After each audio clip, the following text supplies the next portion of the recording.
नमस्ते, स्वागत है आपका इस वीडियो में। और आज है आपका 12 जून और आज जो है बहुत ही एक दुखद घटना हुई है। वो ये कि आपने ऑलरेडी आपको पता ही होगा कि अहमदाबाद जो लंदन जाने वाला जो फ्लाइट है वो आपका क्रैश हो गया। I think almost everyone has died, one person has miraculously walked away from the accident. So quite a sad thing. And sad thing तो है ही है, बट यहाँ पे ये भी आपको समझना पड़ेगा कि एविएशन हिस्ट्री में आई थिंक इंडिया में रिसेंट एविएशन जो भी हिस्ट्री है उसमें सबसे बड़ा ये क्रैश है। और ये एक टाटा ग्रुप के ऊपर तो सबसे बड़ा एक बोल सकते हो कि एक इशू है। और बहुत सारे लोग जो हैं बहुत कंप्लेन भी आता है कि एयर इंडिया जो है उसके फ़्लाइट जो हैं जो लॉन्ग रूट वाले फ़्लाइट्स होते हैं वो बहुत इल मेंटेन्ड होता है।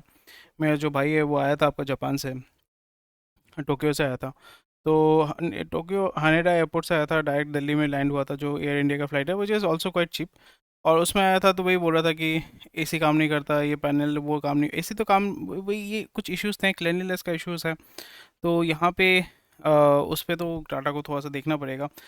हाइजीन इश्यूज़ ये सब तो फिर भी आप थोड़ा सा टॉलरेट कर सकते हो, पर अगर आप आपका जान ही चला जाता है तो that is not a very, वो आप उसमें कॉम्प्रोमाइज़ तो कुछ कर ही नहीं सकते। So quite a side for Indian aviation and global aviation as well, specially Boeing के एयरक्राफ्ट जो है वो बहुत ही डेंजरस होते जा रहे हैं। और आपने देखा भी होगा यूएस में ये बहुत सारे जो विसल ब्लोअर ने आपका किया था उसको भी जो है इन लोगों ने बोलते हैं कि विसल ब्लोअर ने सुसाइड कर लिया था। We all know how suicide हो रहा है।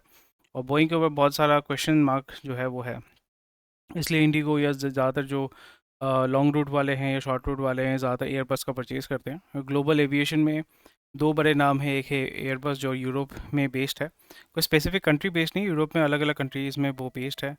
दूसरा है बोइंग जो आपका यूएस में बेस्ड है, लॉकहीड मार्टिन, ये सारे हैं आपका। बोम्बार्डियर है आपका ब्राज़ील का। बहुत सारे कंपनीज़ हैं, बट कमर्शियल एयर एविएशन में आपका जो पैसेंजर सेगमेंट है वहाँ पे आपका ज़्यादातर बोइंग या बोइंग और से एयरबस ही आपका, दो ही ऑप्शन आपके पास हो जाता है। वहाँ पे भी आपका डुओपोली आपको देखने को मिले। And quite a sad day. And आज के इंपॉर्टेंट न्यूज़ को चेक करेंगे। नियर अबाउट 65 इंपॉर्टेंट हेडलाइंस है जो आप हमारे वेबसाइट पे जाकर चेक कर सकते हैं। लॉगिन करके सारा कंटेंट आप बहुत ही आसानी से एक्सेस कर पाए। और अभी जो है मैं जो इंपॉर्टेंट न्यूज़ है उसके ऊपर बात करूँगा। और यहाँ पे पहला न्यूज़ ये है, keep it strictly business business now tracking banks now tracking corporate credit card use. Okay, इसमें अब कर रहे हैं, बट इससे क्या फ़ायदा होगा वो देखना पड़ेगा। जो भी बिज़नेस ओनर्स होते हैं वो आपका बिज़नेस एक्सपेंस, मतलब अपना जो पर्सनल ट्रैवल एक्सपेंस हो गया, खाने पीने का एक्सपेंस हो गया, वो बिज़नेस एक्सपेंस में दिखाते हैं, दैट इज़ परफेक्टली लीगल। तो इस जगह पे ट्रैक करके भी एज सच आप उतना ज़्यादा कुछ कर नहीं पाएंगे। बट हाँ, यहाँ पे अगर आप मिसयूज़ करते हैं, डिफ़ॉल्ट करते हैं, पे बैक नहीं करते हैं, तो उसमें आपको थोड़ा सा देखना ही पड़ेगा। अगला न्यूज़ चलिए देख लेते हैं। Off the road there's 52,000 crore pile up TLDR।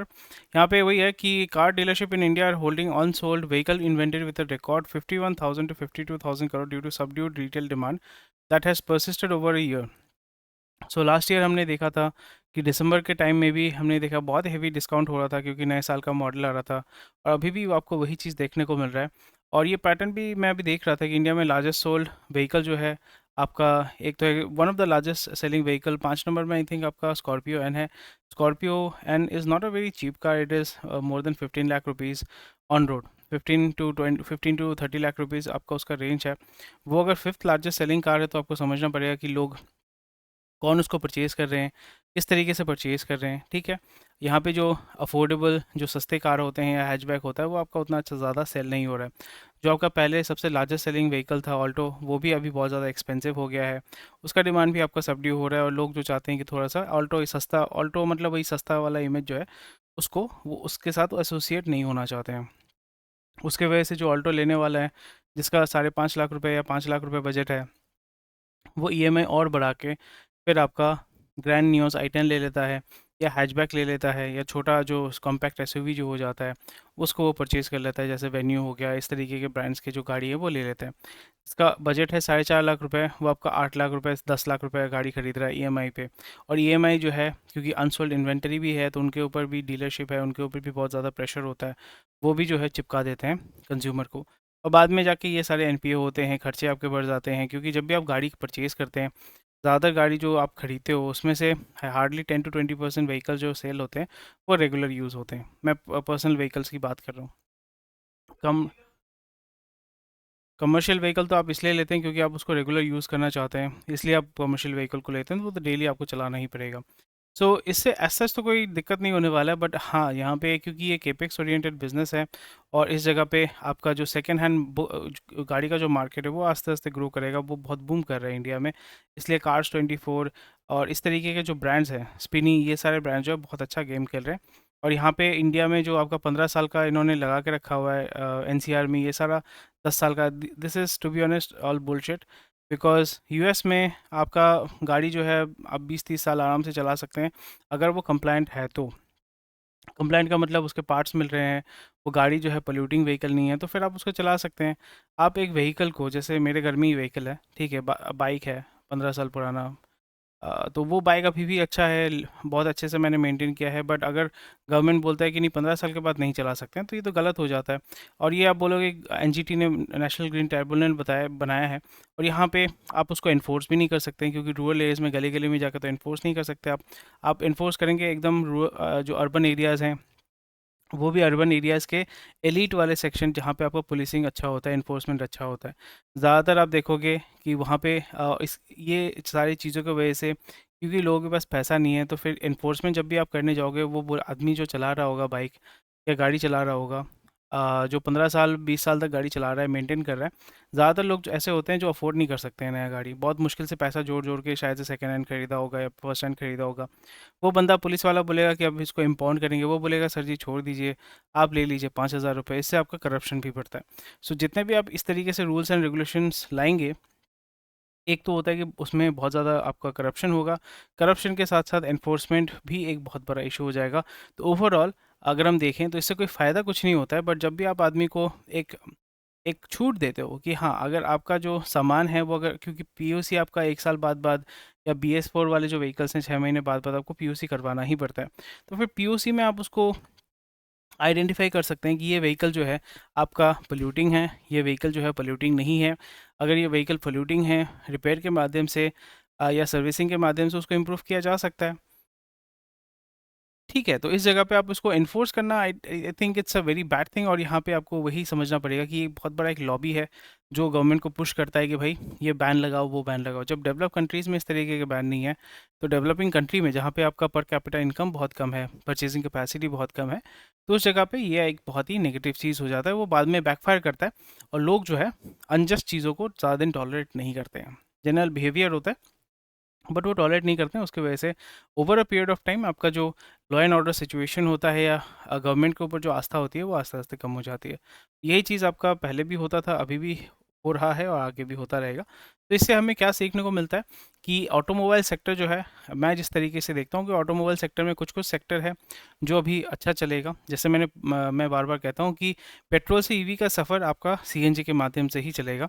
जो पेट्रोल में लीडर है, वो सीएनजी में भी फ़ोकस कर रहा है, सीएनजी में भी वो लीडर बनेगा, और उसके बाद आस्ते-आस्ते वो ईवी में जाके उस मार्केट को पूरा कैप्चर करेगा। ईवी में चाइना ने बता दिया कि दुनिया ईवी में अगर उसको चलना है, तो फिर उसको चाइना का बात सुनना ही होगा, क्योंकि चाइना के पास आपका सप्लाई चेन मैनेजमेंट है, मैन्युफैक्चरिंग है, रॉ मटेरियल प्रोसेसिंग का आपका सेटअप है, या उसका सप्लाई चेन उसके पास सही तरीके से बनाया हुआ है। और इसलिए आपने एक बोल सकते हो कि आपका नेगोशिएशन टैक्टिक है, जो यूएस के साथ उन्होंने किया है। अभी यूएस और चाइना का भाई-भाई हो चुके हैं अभी, दोनों का अभी हैंडशेक करके सब कुछ उन्होंने कट्टी जो किया था, वो कट्टी जो है वो अभी नेगेट कर दिया उन्होंने, ठीक है? तो ये सारी चीज़ें चल रही हैं, तो यहाँ पे हमें इस तरीके से चीज़ों को समझ के आगे बढ़ना पड़ेगा, नहीं तो क्या होगा कि हम आँख बंद करके चलते रहेंगे, फिर बाद में गड्ढे में गिरेंगे। सो जो ग्रोइंग इकोनॉमी है, वहाँ पे आप ये सब चीज़ें जो हैं इन्फोर्स करना बहुत डिफ़िकल्ट होता है, और ये भी आपको समझना पड़ेगा, India is a very aspiring society, civilisation, या हमारा जो country, it is very aspiring, एक एस्पायरिंग पॉपुलेशन बहुत ज़्यादा बढ़ रहा है। उस जगह पे अगर आपका 52,000 करोड़ का अगर आपका पाइलअप होता है, नियर अबाउट आप बोल सकते हो कि $6 बिलियन, $5 to $6 बिलियन का आपका इन्वेंटरी पड़ा हुआ है, so that is very very interesting.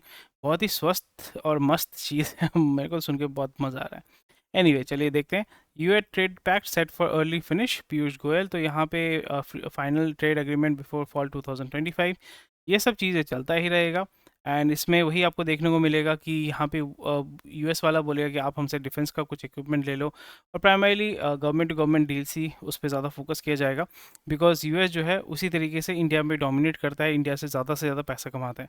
आपने कभी सोचा है कि भाई जो गोरा जो देश है यानी यूएस जो है, वहाँ पे आप एस्पायर जाना चाहते हैं वो अलग बात है, बट यूएस में हम चीप लेबर प्रोवाइड करते हैं, सस्ता लेबर ही तो प्रोवाइड कर रहे हैं ना आईटी के माध्यम से, बीपीओ ये सारी जो सर्विसेज हैं वो तो सस्ता लेबर है। और उसके बाद आप देखते हो कि यहाँ पे वो इंडिया में गूगल के माध्यम से कमा रहे हैं, फेसबुक के माध्यम से आपका सारा डेटा स्टोर करते हैं, एक्सेस करते हैं, मॉनिटर करते हैं। उसके बाद पूरा बोल सकते हो डिजिटल इंफ्रास्ट्रक्चर यूएस का it is provided by the US, right. And यहाँ पे जितने भी बड़े बड़े जो इंडस्ट्रियलिस्ट हैं, बोल सकते हो कि आपके फैमिली बिजनेसेस हैं, उनका एक पाँव जो है वो यूएस में हमेशा होता है। और वहाँ पे बोल सकते हो कि तो गोरे के सामने थोड़ा सा वो नतमस्तक भी होते हैं कि हाँ भाई गोरा है, गोरा आएगा तो हम बहुत वो फील करते हैं कि हाँ गोरा हमारे शादी में आ रहा है, गोरा हमारे घर में आ रहा है। तो गोरा ऑब्सेशन हमारा बोल सकते हो कि है। सो ये मेरे में भी है, आपको पता नहीं चलेगा, बहुत सटल चीज़ है, वो डीएनए में घुस चुका है, वो आपको पता नहीं चलेगा कि, इसलिए आप देखो गोरा आदमी देखने से आपको लगेगा अरे भाई ये तो बहुत अच्छा हो गया, ऐसा टाइप का जो होता है ना, साहेब साहेब बोलते हैं, इसलिए गोरा जो है उसको साहेब बोलते, मतलब बांग्ला में जो हमारा नॉर्मल कॉन्वर्सेशन होता है वो बोलते हैं ना साहेबरा एसे छिलो, साहेबरा। तो साहेबरा एसे छिलो माने कि साहेब मतलब साहब। तो ऐसे हम लोगों ने उनको बना दिया, वो साहब है या साहब बनने लायक है या नहीं हमें पता नहीं, बट वो दिमाग में घुसा दिया गया। So I'm just talking about basic stuff. And यहाँ पे जस्ट मैं बात कर रहा हूँ ताकि समझ पाए कि किस तरीके से ये जो पैसे का जो फ्लो है, वो ऐसा नहीं कि भाई यूएस हमें बहुत पैसा देता है, हमारा घर घर परिवार चलाता है, 200 बिलियन डॉलर का जो है हमारा इनकम होता है, अर्निंग होता है बाहर से। बहुत सारे कंपनी जो है टीसीएस, इन्फोसिस, वेप्रो, मतलब बोल सकते हो I to a certain extent, to a larger extent I do agree with you, but वो जितना हमें देते हैं उससे ज़्यादा हमसे लेते हैं, हमारा सारा डेटा उनके पास है। उनका जो भी डिजिटल इकोसिस्टम है वो उनके द्वारा जो है चलता है। उनके जो सीईओ जो हैं वो भी आपके इंडियन ओरिजिन है, वो इंडियन नहीं है, आपको बार बार मैं जब भी कोई उछलता है ना, बोलता है ना कि हम यहाँ पे मास्टर कार्ड का सीईओ, यूट्यूब का सीईओ इंडियन है, मैं बोलता हूँ कि भाई वो इंडियन नहीं है। इंडियन का मतलब क्या है? वो बंदा जो इंडिया में पला बड़ा है, सबसे पहला चीज़ है कि उसके पास इंडियन सिटीज़नशिप है। सेकेंडरी है वो इंडिया में रहता है या इंडिया के लिए काम करता है, इंडिया में पैसे भेजता है, इंडिया के ग्रोथ में कंट्रीब्यूट करता है, इंडिया में इन्वेस्टमेंट करता है, इंडिया को ग्रो करने में मदद करता है, या इंडिया के सोसाइटी या कल्चर को ग्रो करने के लिए, डेवलप करने के लिए, प्रसार प्रचार करने के लिए उसमें हेल्प करता है। So I consider that person to be an Indian, right. अगर आप चले जाते हो वहाँ पे, I am not saying that is bad, because मेरे एक लाइफ में एक पॉइंट में मैं भी सोच रहा था कि मैं भी चला जाऊँ वहाँ पे, एंड यूएस में नहीं, जर्मनी में। एंड आई न्यू दैट मैं अगर चला गया मैं कभी वापस नहीं आने वाला हूँ। And do I regret it? There's nothing to regret about because I have not experienced it. And to be honest, I'm quite happy with the life that I have right now. I do enjoy my life. I'm living मतलब life में जो जो comfort होना चाहिए मेरे पास, तो खाने पीने का कोई टेंशन नहीं है, सोने का टेंशन नहीं है, रहने का टेंशन नहीं है, रात को आराम से सोता हूँ मैं, और जो काम करता हूँ मुझे बहुत मज़ा आता है। ठीक है, and it also makes me money, not to that extent obviously, वो लालच तो सबके अंदर होता है। आप चाहते हो कि आपके पास अगर 10,000 हो तो आपको चाहिए 1 लाख रुपए, अगर आपके पास 1 लाख रुपए हो आपको चाहिए 1 करोड़ रुपए, तो वो हमेशा रहता है। महाभारत में जो कृष्ण भगवान ने आपका अर्जुन को बताया था ना कि इसके पास, जो गरीब आदमी है उसके पास पहले खाने के लिए कुछ नहीं था, उसको खाना मिला, खाने के बाद उसको लगा कि मेरे को घर चाहिए, तो उसने झोपड़ा बनाया, झोपड़ा बनाने के बाद अ, उसको लगा कि थोड़ा-सा मिट्टी का घर हो जाए, मिट्टी का घर बनने के बाद उसने देखा राजा का घर तो बहुत बड़ा है, मेरा घर इतना बड़ा क्यों नहीं है? तो वो लालच का कभी अंत नहीं होता है, वो चलता ही रहता है। एंड वो मतलब मैं उसको यूज़ करता हूँ एज़ एन एस्पिरेशन, जो मेरे को ड्राइव करता है एज़ अ मोटिवेशन, कि किस तरीके से एथिकली, लीगली, मोरली मैं अपने बिज़नेस को आगे लेके जा सकूँ, ग्रोथ को अचीव कर सकूँ, और मैं अपनी सोसाइटी को और प्रॉब्लम को जो है, सोसाइटी को कंट्रीब्यूट कर सकूँ, और कोई अगर जो प्रॉब्लम है उसको मैं सॉल्व कर सकूँ। That is the main objective. आज जो है थोड़ा-सा मे बी आपको लग रहा होगा कि मैं रैंट कर रहा हूँ। I am not ranting to be honest, but I feel very very sad about that. वो मेरे को थोड़ा सा पर्सनली मेरे को इफेक्ट किया, जो एक्सीडेंट आज हुआ था, जो एयर इंडिया वाला। So I that's I don't know why it pinched me a lot. Anyway, on IPO shows, company sale for Cayman. Indian software startups targeting global markets are increasing, setting up entities in Cayman Island. Cayman Island primarily आपका ऐसे Bahamas, Cayman Island, ये आपका tax haven है, वहाँ पे आपको tax benefit मिलते हैं। To get operational flexibility and easier access to international capital market, तो इसलिए आपको जो एंटिटी होता है, जैसे फ़ोन पे था, उन्होंने अगर आप फॉरेन कैपिटल्स को इजीली एक्सेस करना चाहते हैं तो फिर वो क्या करते हैं, अपने पूरे बेस एंटिटी को ट्रांसफ़र कर देते हैं सिंगापुर। मिडल ईस्ट भी आस्ते आस्ते वो हो जाएगा, केमन आइलैंड हो गया, फिर आपका आयरलैंड हो गया।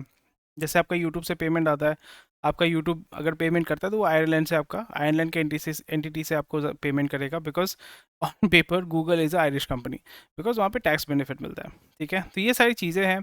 एंड ओवरऑल यहाँ पे ऐसा नहीं कि you can go and make money है, बट जिस तरीके से मैं इसको देखता हूँ यहाँ पे, this is a standard operating procedure बोल सकते हो पूरे वर्ल्ड में। इस तरीके से पहले भी काम होता था, अभी भी काम होता है और आगे भी होता रहेगा। बिकॉज यहाँ पे क्या करोगे, आप एक डोमिसाइल क्रिएट करोगे अब्रॉड में, फिर उसको आप पेरेंट कंपनी बना दोगे, और जो भी आप बोलोगे हमारा इंडियन कंपनी जो है वो इस पेरेंट कंपनी का सब्सिडरी है, और ये लीगल तरीके से आप काम करते हैं। फिर जब भी आपको फंड रेज करना होता है, you fund raise your company as a as a company which is based out of Cyprus, which is based out of Cayman island. तो उसमें आपको टैक्स बेनिफिट या इन्वेस्ट करना, इक्विटी शेयर करना, सेल करना, इन्वेस्टर्स को ऑनबोर्ड करना, equity sell करना, it becomes much easier. Because India में जब भी आप करने जाओगे, बहुत सारे कंप्लाइंस इश्यूज़ होते हैं, फंड रेजिंग के इश्यूज़ होते हैं, फिर गवर्नमेंट जो है कभी कभी चाइनीज़ लोगों को एंट्री नहीं करने देगी। बट अगर आप केमन आइलैंड में बेस्ड हो तो वहाँ पे you can get Chinese investors, Chinese money, ये सारी चीज़ें होती हैं। फिर उसको फनल करके इस तरीके से हवाला ट्रेड भी उस तरीके से चलता है। ठीक है, हवाला ट्रेड एज एन हवाला अलग तरीके से चलता है, but more or less the flow of money is very standard. वो करते करते वो आपका जैसे सिल्क रोड था ना, जीटी रोड था, सिल्क रोड था, वो चलते चलते हज़ारों साल होते होते होते वो रिफाइंड हो जाता है। जब भी आप कोई बिजनेस शुरू करोगे ना, आपको भी वही समझ आएगा कि आप एक चीज़ करते करते करते करते इनिशियली हिकअप आएगा, but over a period of time you will get so polished and you will have, you know, it will become your muscle memory. कोई भी जैसे फुटबॉल खेलते हैं ना, खेलते खेलते साइकिल चलाते चलाते आपको मसल मेमोरी हो जाता है, वही चीज़ आपको ये समझ में आ जाएगा। Business is also, I feel, और I think it's kind of a muscle memory, कि अगर आपने सक्सेसफुल बिजनेस एक बार दो बार बना लिया, then it becomes a muscle memory. आपको पता हो जाता है कि भाई इस तरीके से होने वाला है। जैसे right now I am creating a brand, I am not creating a business, but I am creating a brand for my business. और वो ब्रांड पहले से एग्जिस्टिंग है, ठीक है, उसका ट्रेडमार्क मेरे पास है। उसमें उसके अंडर मैं कुछ और करता था, अभी मैं उसको रिब्रांड करके एक दूसरा बिजनेस बना रहा हूँ। तो अभी क्या है कि मुझे ये नहीं सोचना पड़ेगा कि अरे कब होगा, सक्सेस होगा नहीं होगा। मुझे पता है कि ये सक्सेस होगा या उतना में भी सक्सेसफुल नहीं होगा, but I know the process कि किस तरीके से इसको करना है, किस तरीके से ब्रांडिंग करना है, किस तरीके से कस्टमर एक्विजिशन करना है, मार्केटिंग करना है। कस्टमर के साथ साथ बात करने के बाद मुझे पता चलेगा कि प्रोडक्ट को कैसे इम्प्रूव करना है, उसको किस तरीके से और कस्टमर के पास लेके जाना है, प्रॉब्लम सॉल्विंग कैसे करना है, ये मुझे पता चल गया काम करते करते। ठीक है, 10 साल मैंने काम करते करते करते करते एक आइडिया हो जाता है, तो वो मेरा भी मसल मेमोरी हो गया। नया चीज़ मैं डेफिनेटली सीखता रहता हूँ, बट यहाँ पे इसी तरीके के जब आप काम करते हो तो देन वही बोलते हैं ना, experience page, experience is something which you can not by. ये चीज़ हो जाता है। ठीक है, चलो मूव करते हैं। 1 बिलियन में land at Adani airport via global investors. Adani airport holding जो है वो आपका $1 बिलियन जो है वो रेस करेगा, equity funding from global investors to support इस एक्सपेंशन एंड एक्विजिशन प्लान, जो जुगेशिंदर सिंह ने बताया है। तो मैंने आपको बताया था कि ये Adani airport actually, Adani group जो है वो ग्राउंड अप काम कर रहा है। ग्राउंड अप का मतलब होता है कि पहले वो पूरा एयरपोर्ट को आपका परचेज़ करेगा, एयरपोर्ट को ऑपरेट करेगा। एयरपोर्ट को ऑपरेट करने के बाद, क्योंकि वहाँ पे फ़्लाइट को तो उतरना ही पड़ेगा, उसके बाद आपका एक्सपीरियंस हो जाता है। आपका सोचिए कि 10 एयरपोर्ट आप चलाते हो, और इंडिया में अभी रेलवे स्टेशन से ज़्यादा एयरपोर्ट की ज़रूरत ज़्यादा है। ठीक है, और यहाँ पे एयरपोर्ट जब आप ज़्यादा बनाओगे तो टेंडर निकलेगा। टेंडर के लिए क्वालिफाई करने के लिए भी तो आपके पास एक्सपीरियंस होना चाहिए ना, पोर्टफोलियो होना चाहिए। तो पोर्टफोलियो किसके पास है, एक्सपीरियंस किसके पास है, यू नो द आंसर। तो इसी तरीके से जो है लॉन्ग टर्म गेम खेला जाता है, और जब भी आप गेम खेलेंगे और इस गेम में रहेंगे तो फिर आपको पता चलेगा कि 1 बिलियन की लोग किस तरीके से इक्विटी फंडिंग के माध्यम से, या may be over a period of time NCD के माध्यम से ये लोग कैसे उठा रहे हैं। और आपको ये समझना पड़ेगा, ये चीज़ मेरे को बहुत अच्छा लगता है अडानी ग्रुप के बारे में, वो इक्विटी को बहुत ही केयरफुली प्ले आउट करते हैं। इक्विटी को ऐसा नहीं हुआ कि मतलब धड़ल्ले से बेच दिया, खरीद लिया, ऐसा काम नहीं करते। वो इक्विटी को बहुत प्रेशियस मानते हैं और उसको उस तरीके से अब्यूज़ नहीं करते हैं जो बाकी जगह पे हमें देखने को मिलता है। सो अच्छी बात है। एंड यहाँ पे obviously they have cement as well, cement, सरिया, एयरपोर्ट सब कुछ कर रहे हैं, तो ग्राउंड अप कर रहे हैं। उसके बाद एक एयरलाइन शुरू करना उनके लिए कोई बड़ी बात नहीं होगी। Most probably they will also take over SpiceJet. As well. So ये सारी चीज़ें चलती रहती हैं, बट अभी वो नहीं करेंगे। अगर करना भी होगा after 10-15 years they will they will take over Akasa और स्पाइसजेट। सो भविष्यवाणी तो नहीं कर रहा हूँ, बट इस तरीके से वो चीज़ें जो है मुझे दिख रही है। Jubilant promoters eye 2000 crore via stake sale for HCCB डील। HCCB जो हिंदुस्तान कोका कोला बेवरेजेस था, बॉटलिंग करते हैं जो, एंड वो अपना माइनॉरिटी स्टेक सेल करेंगे लिस्टेड एंटिटीज़ में 2000 करोड़ उठाने के लिए। बाकी जो है वो NCD के माध्यम से उठाएंगे, and which is very strange because free cash flow तो होना चाहिए।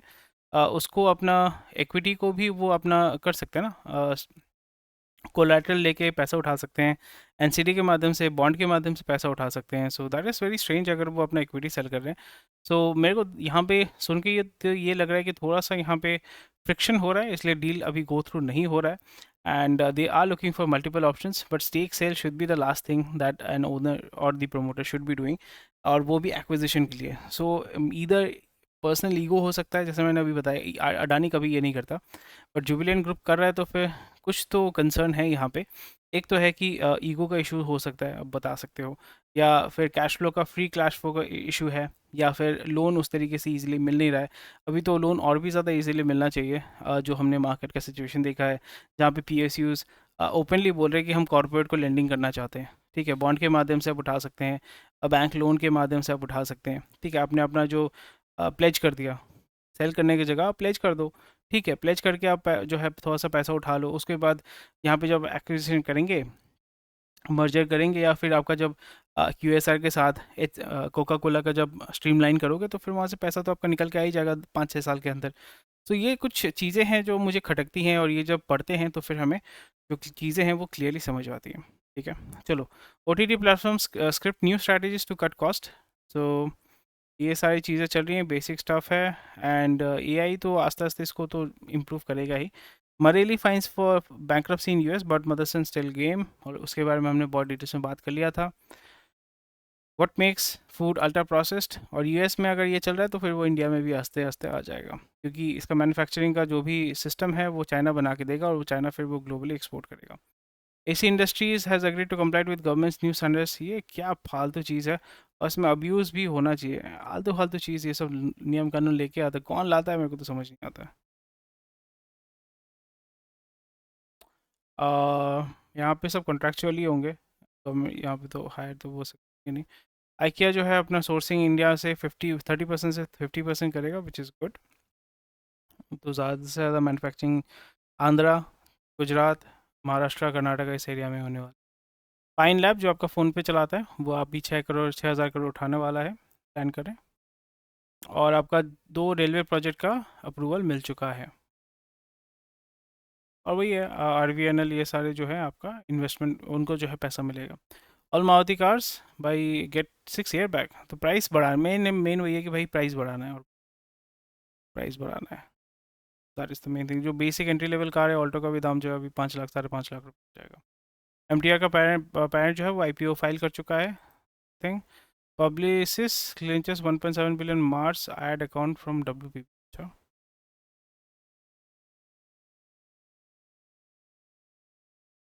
₹85 में ही स्ट्रगल कर रहा है। Jio BlackRock gets not to be an investment advisor, फिर आस्ते आस्ते AMC भी वो लोग निकाल लेंगे। So BlackRock is the world's largest asset manager, and Jio जो है उसके हाथ पकड़ के यहाँ पे इंडिया में आ जाएंगे। और हिंदुस्तान जिंक, जैसे मैं कहता हूँ कि Vedanta, it's a very sad story, और ये खुद को खुद ही डिविडेंड दे रहे हैं, so क्या ही कर सकते हैं, चलो कोई बात नहीं है। IOC calls off bond issue, hopes for finer pricing। देख सकते हैं। And NTPC raise $750 million from bank of Baroda and HDFC bank.